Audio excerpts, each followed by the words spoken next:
qual é o verdadeiro evangelho de Jesus Cristo? Primeiro, qual é o verdadeiro? E se tem um verdadeiro, imagino que tem pessoas aí propagando o falso Muitos evangelho. falsos evangelhos.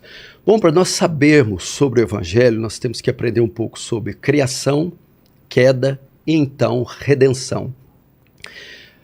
Evangelho vem da palavra grega euangelion, quer dizer boa notícia, boa mensagem. Que boa mensagem é essa? Primeiro Deus cria os céus e a terra com o seu grande poder.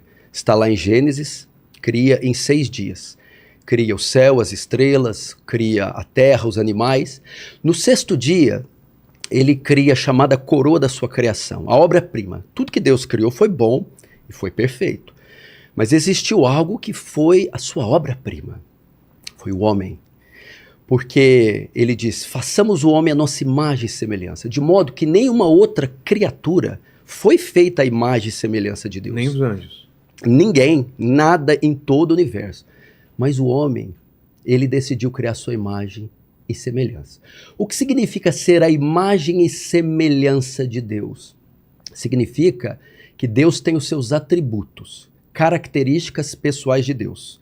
E os atributos são divididos em 2 categorias. Atributos incomunicáveis, só Deus tem. Onipotência, onisciência, onipresença. E atributos comunicáveis, Deus tem e comunica as suas criaturas. Bondade, justiça, amor, santidade. Então Deus cria o homem e comunica esses atributos. Então o homem era moralmente justo, moralmente perfeito. E o que acontece? Coloca o homem aqui no jardim do Éden, coloca ele para cultivar o jardim e dá uma única ordem a ele, para ele não tocar na árvore do conhecimento do bem e do mal. O homem então viola essa única lei e o pecado entra em toda a criação. E o pecado é como um vírus. Para entender, talvez poderia ter exemplos melhores. Imagina quando um vírus entra em um computador. Ele não destrói o computador, não explode, mas ele corrompe o sistema, ele deteriora, ele não funciona mais daquela mesma forma. Assim aconteceu com o homem, ele se corrompeu. E com o pecado veio as maldições.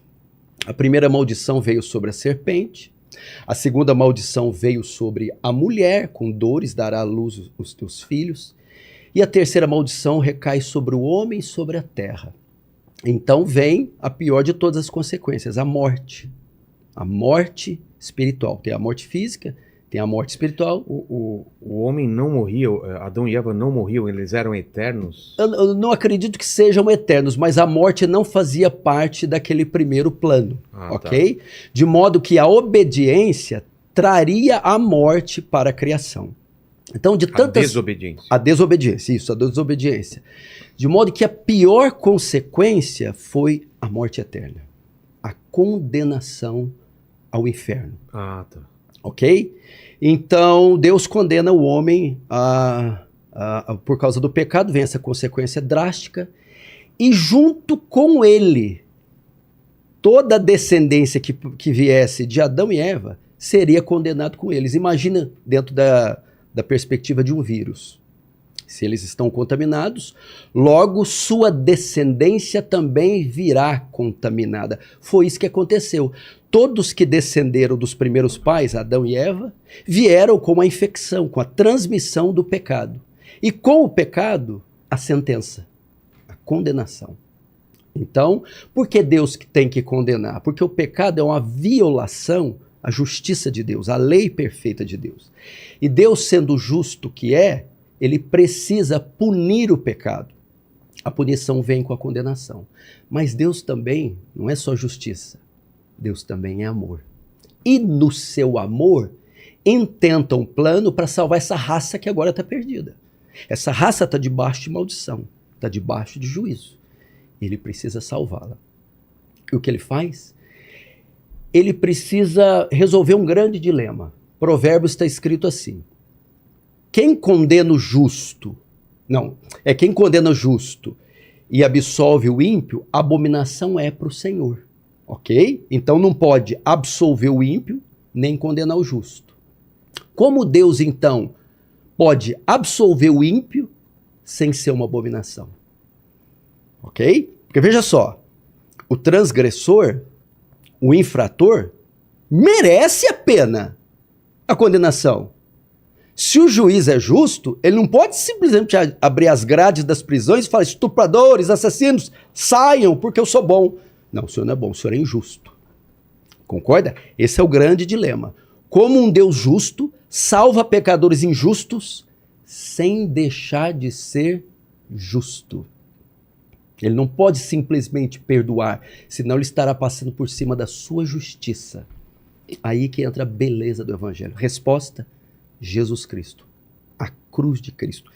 Esse é o verdadeiro Evangelho. Isso muda tudo. Muda o que tudo. começou na queda tem fim na crucificação. A solução, a única maneira de reverter o quadro, o estado do homem, da condenação, é o quê? Os pecados dos homens têm que ser punidos. Ponto. Não há como passar debaixo do tapete. Não há um lalau no céu. Não há como. O que acontece? Cristo, então, o plano de Deus é enviar seu filho, que era Deus, para se tornar homem. E nos substituir, morrendo da cruz. O que ele faz? Na cruz, ele leva os nossos pecados. E Deus, por ser justo, tem que punir os pecados. Ao invés de punir os pecados em nós, pune eles em Cristo.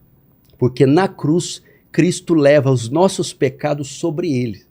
A imagem é muito simples. Imagine um júri. Imagine um tribunal. Rogério Vilela é condenado por 10 crimes hediondos. O 11º, réu confesso. Ele é pego com sangue nas mãos. Condenado, ele vai passar agora sentenciado a passar por um julgamento. No julgamento, ele confessa os crimes. Ele é culpado. A sentença, pena de morte. A hora que o juiz vai bater o martelo e decretar sua sentença, cadeira elétrica, ou nem sei qual que são os métodos hoje, entra alguém no julgamento. Meritíssimo! Não! Não. Como não? Não o condene. Como assim? Ele olha para você: Vilela, levante-se daí. Tudo bem. Você se levanta e ele senta no seu lugar. Pode continuar, meritíssimo. O juiz: espera aí. Você está querendo dizer que você assume os 10 assassinatos dele? Sim. Mas se você assumir os assassinatos, você vai ter que arcar com a punição. Sim, eu arco. Cumprir a pena. Cumprir a pena. Mas a pena é de morte. Pois eu morro. Ok. Então aquele homem é executado no seu lugar. Porque o Estado quer justiça pelos crimes e a justiça tem que ser satisfeita. Ou será satisfeita com você ou com qualquer outro. Ela não pode ficar sem ser satisfeita. Foi isso que Cristo fez. Tirou todos nós do banco dos réus e olhou para Deus, o juiz, e disse: cobra o pecado de todos eles de mim. Mas meu filho, se você tomar o lugar deles, você vai se fazer culpado como eles. Eu faço. Mas se você fizer culpado, você vai pagar a penalidade. Eu pago.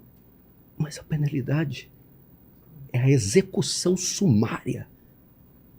Pode executar. Essa é a história de amor. A mais bela história que o mundo já ouviu. Mas se Jesus era homem, era carne, como ele suportou essa dor? Vamos lá. Como um humano? Vamos lá. Jesus era 100% Deus e 100% homem. Vamos entender isso. Para o plano ser executado, só poderia ser feito por um homem perfeito. Só um homem perfeito poderia nos substituir. O que é um homem perfeito? Um homem que nunca pecou. Vamos procurar na terra. Adão, não. Abel, Caim, não. Abraão, Isaac, Jacó, Moisés. Vão passando as eras. Não. Não tinha essa classe na terra. Então vamos olhar para o céu. O Filho. Eu desço e me faço homem.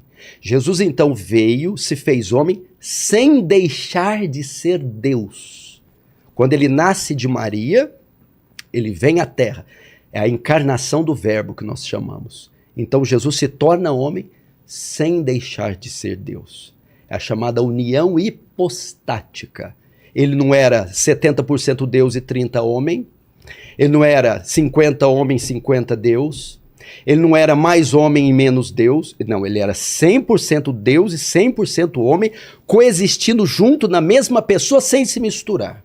Quer ver uma prova disso? Na mesma passagem, quando ele está viajando com os discípulos no barco. Como homem, de tão cansado, dorme. Quando os discípulos acordam, mestre, mestre, estamos morrendo. Como Deus repreende a tempestade. Acalma-te o mar.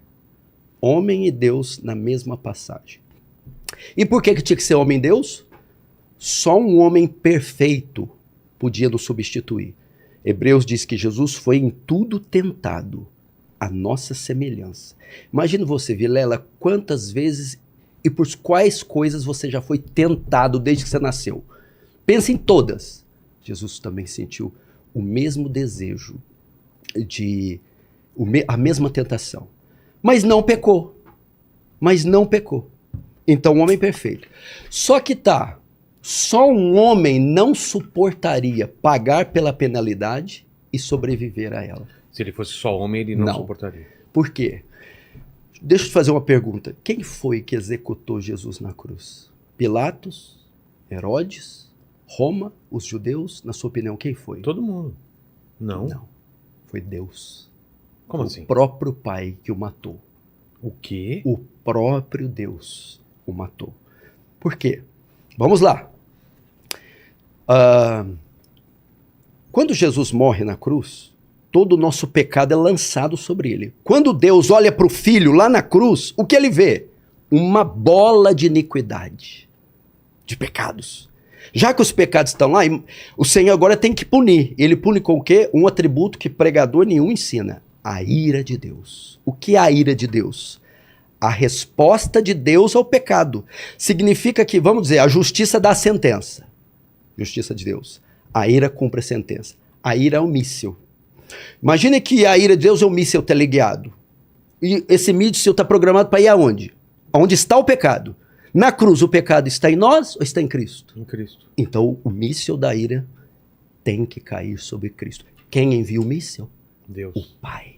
Isaías 53:10. Foi do agrado do Pai moê-lo até enfermá-lo. O próprio Deus executa o Filho. É difícil entender isso. Para mostrar para quem está nos ouvindo o terror do pecado.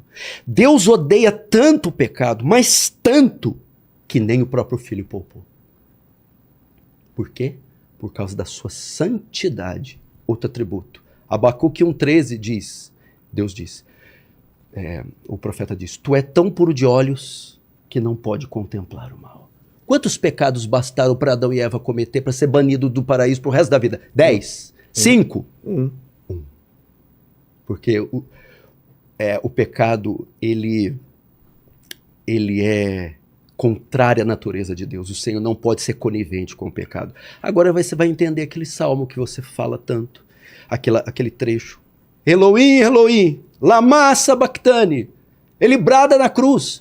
Deus meu, por que me desamparaste? Por que me abandonaste? Resposta? Porque na cruz você se fez pecado, meu filho. Então, ele despeja a ira e mata o seu próprio filho. E com ele, todos os nossos pecados. Os pecados são pagos naquele momento. Aquilo, Vilela, não é um show de terror. Aquilo é uma demonstração de amor. O filho pegando todo o nosso pecado e botando nas costas. Eu suporto, traga-os, eu os compro, eu pago por eles. Mas o preço vai ser muito alto. Você vai ter que suportar a ira. Então ela veio. Imagina, para você ter uma ideia o que é a ira.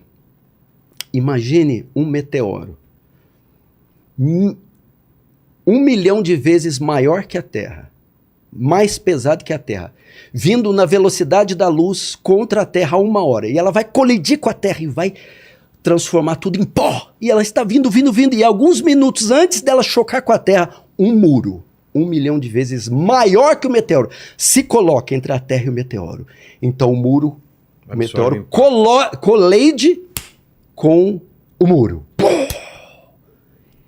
E destilhaça, e faz o muro em 1000 pedaços, e aquele meteoro estilhaça, e nem o estilhaço toca na terra. Mas e o muro? O muro não aguenta, ele se desintegra. A ira de Deus era esse meteoro que estava vindo sobre o homem para esmagá-lo e puni-lo pelos seus pecados, e vindo 1 bilhão de vezes maior. E quando ia colidir conosco, o Senhor Jesus se coloca entre nós e o meteoro, e abre um braço para a esquerda e a direita e diz: está consumado, em tuas mãos entrego o meu espírito. Então a ira de Deus caiu sobre ele. A Bíblia chama de cálice da ira. Nenhuma gota desse cálice caiu sobre nós. Mas e o filho? O filho não aguentou. O filho morreu. Jesus morreu. Jesus deu a sua vida.